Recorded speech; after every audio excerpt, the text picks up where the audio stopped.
Yeah, Wednesday. What's up, everybody? Welcome to the Wednesday morning edition of the Daily Market Commentary. I'm your host, Chuck Fulkerson. Hope you guys all had a great trading day yesterday as we saw a little bit of some sideways price action. You know, we talked yesterday about the fact that the markets in their current state weren't giving us a tremendous amount of opportunity, and so we had to look elsewhere for what we thought might be good trades. And that's kind of what we saw. So we're going to take a look at that today. We're also going to take a look at a stock that you might not realize has come down and has more room to fall. So that's going to be an interesting one. So stay tuned to the end until we cover that. But if you're new to the channel, do me a favor, click the subscribe button, hit the notification bell. You get the alerts every time that we do one. And also hit that like button, the thumbs up. It really, really is important. So let's go ahead and dive into the big picture.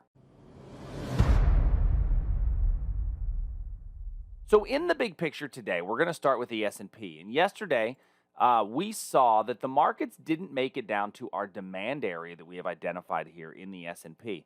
And we had the really, really big run on the breakout trade on Monday, which hopefully some of you were able to capitalize on.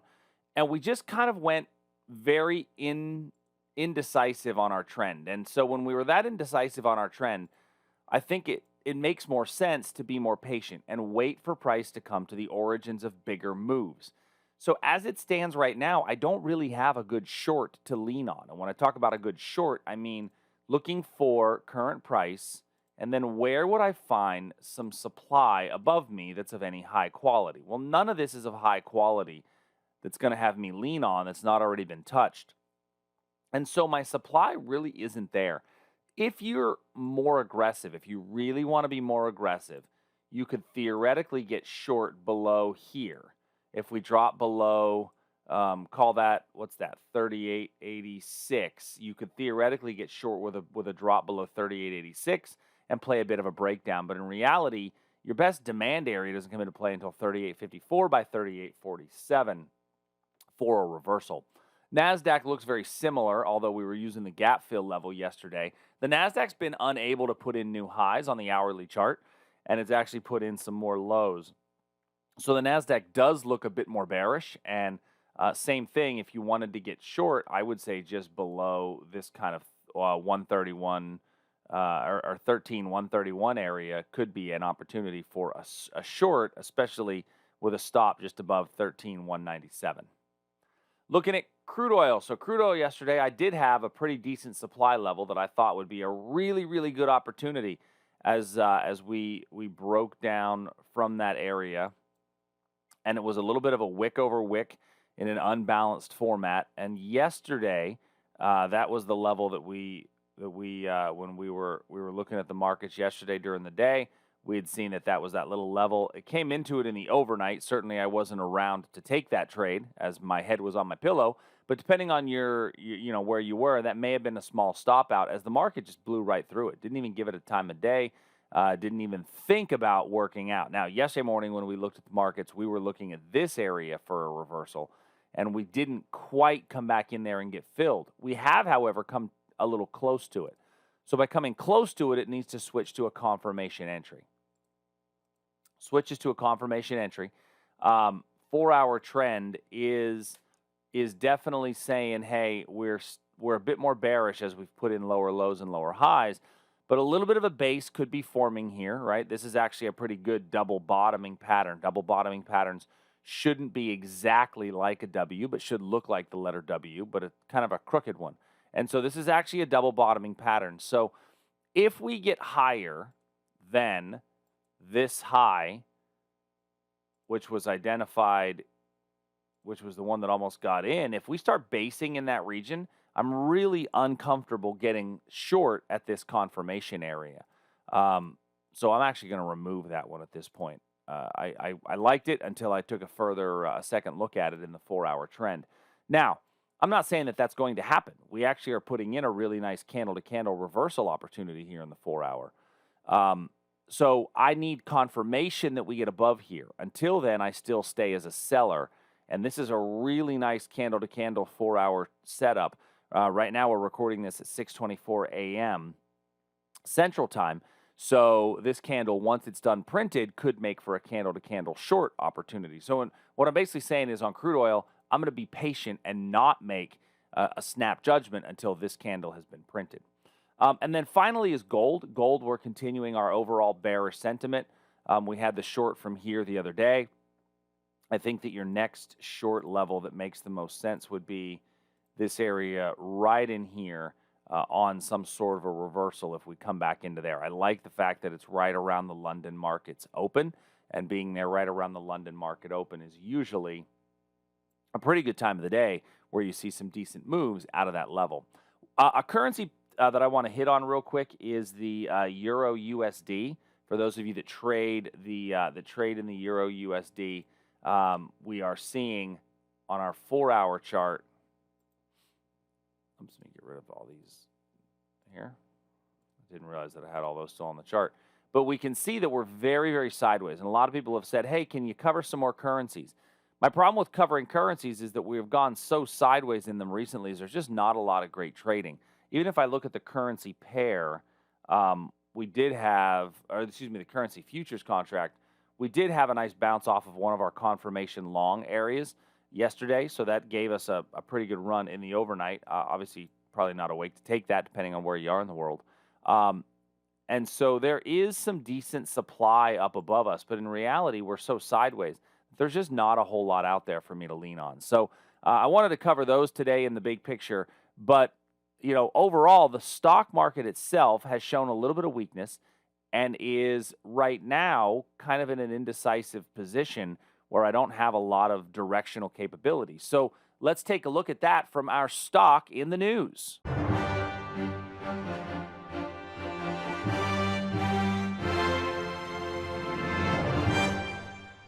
So when we talk about our stock of the day, today we're going to talk about Home Depot. And what I think about Home Depot is we had a really, I don't want to call it a tight range, but it was definitely a fairly range-bound stock for quite a while, right? Just bouncing between this 270 and 290 kind of range for the last, 6 to 8 months. Well, just in the last few days on our most recent earnings report, we got below that range. We broke below this area of support. And you'll hear me say on a regular basis that old support oftentimes becomes new resistance. And look at this. We're sitting at an area that was an old area of support. Old support often becomes new resistance. And we put in a nice little reversal pattern yesterday. Now, when I look at this as far as the price that we're seeing, one of my favorite price patterns is this move down, followed by a rest. Now, I think that we probably have a little bit of a deeper rest back in us. And this is, could be setting up for the next impulse move, corrective move. Our next play would be an impulse move. And I think that the next best stopping point in Home Depot comes into play somewhere down around here. So I wouldn't be surprised to see a bit of a sell-off over the next few weeks in Home Depot. Remember, we're looking now for more swing trading ideas because all of this is kind of some noise. And I can see the market getting through a lot of that noise and trading down to this next level and this next area. So let's keep that one in mind for today. How do you play it? Well, what you could do is you could just get short if we get below this area right here. Getting short below this area right here does make for a pretty good entry. If I look at this on the daily chart, I want to pull a quick Fibonacci. And if we look at this, we're probably right at around the 23.6 retracement, but I think you're probably going to, you're going to see, look at that, right at the 23.6 retracement. I wouldn't be shocked to see us make it to the 38.2 retracement up here at about 265. Before then, price coming back down. Now we're trading in the pre-market at about 261 by 262, 261.50 by 262. So we are going to open up a little bit higher this morning, but not above yesterday's high. So you could get, if you want to be more aggressive, get short below yesterday's low as a potential entry. And looking at our options on this, if I look at our implied volatility range, we are in the fairly low range. I would say that the bear put spread probably makes the most sense. It usually does. You can certainly go with a straight put knowing that earnings have already happened. But I think a bear put spread is probably going to be the better play for price to make it down into this region. One more that somebody had asked me about yesterday is Plug, Plug. So Plug Power. This one's actually fairly in the kind of in the middle range of its volatility. So definitely in the spread territory, not one that we would use for a straight call or a straight put.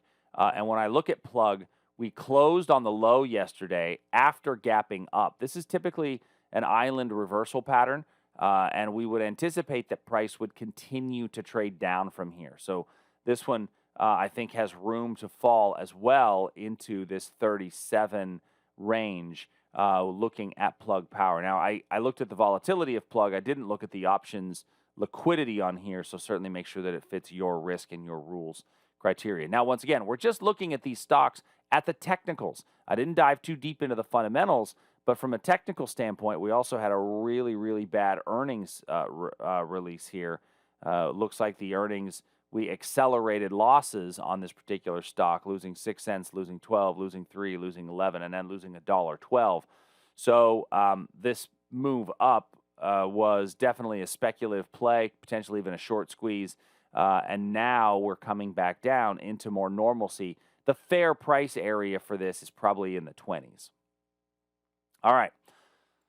So that's all I have for today. I hope you guys have a great day. Remember, we got our live trade room starting today at 8 a.m. Central Time, 9 a.m. Eastern at tradersarmy.com. We look forward to joining you in that session. And until tomorrow, everybody, talk to you soon. See ya. Hey, thanks for joining us. If you like what we do, please make sure you hit that subscribe button. It's the only way the computers know that you're actually alive and really care. And go to tradersarmy.com today to learn a bit more. And if you want to see some of our other videos, click here in the box.